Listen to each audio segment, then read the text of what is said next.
The information war over the Donbass has reached a fever pitch.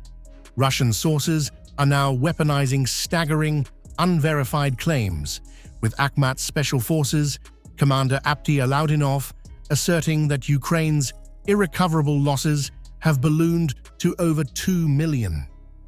Alaudinov alleges a chilling state policy that Kyiv is deliberately abandoning its fallen to avoid the financial burden of compensation.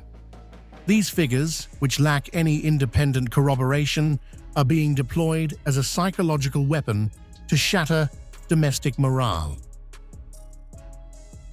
This narrative is a calculated maneuver in a battle for perception. By framing these losses as avoidable or hidden, Moscow aims to manufacture internal dissent within Ukraine. But the ground reality is far more complex. While Russia aggressively claims the strategic hub of Konstantinovka has fallen, Kyiv has hit back, labeling the announcement a blatant lie and insisting that Ukrainian defensive lines remain locked and hold firm against the Russian pincer movement. We have long been recording that the Ukrainian formations have surpassed the figure of 2 million people in irreversible losses. Of this number, if we look at how many the Ukrainian authorities have actually acknowledged as killed, or how many of these bodies they have actually recognized, processed through the documentation, and paid compensation for to their families, then ultimately, of course, we must understand that indeed hundreds of thousands of bodies of Ukrainian fighters are not being retrieved from the front line, solely in order not to pay money to their relatives and loved ones, and in order not to acknowledge this number of their fallen fighters. That is, there are also many political and economic nuances behind this inaction. Beyond the casualty statistics, Moscow is amplifying a parallel narrative of liberation. State-aligned media is pushing cinematic, emotive footage from Konstantinovka, highlighting displaced civilians receiving bread and water from Russian troops.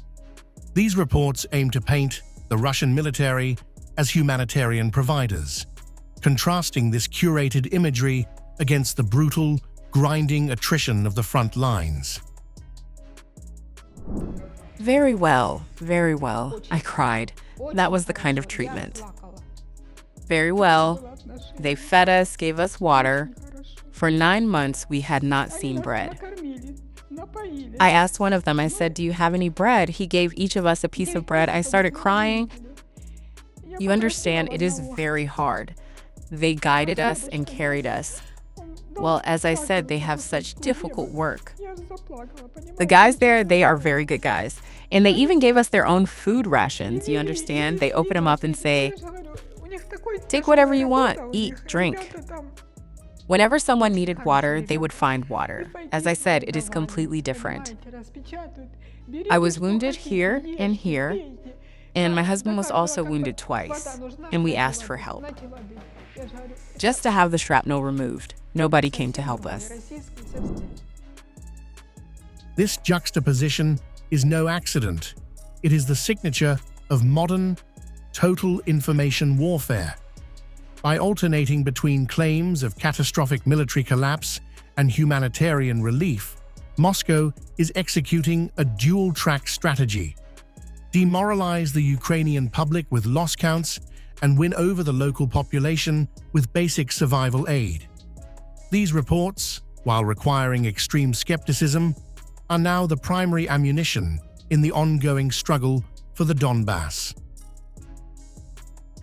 As the situation in Konstantinovka remains fluid and fiercely contested, these narratives are shaping perceptions far beyond the battlefield.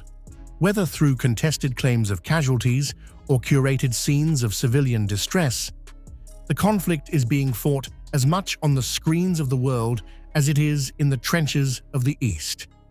In this war of narratives, truth is the first casualty.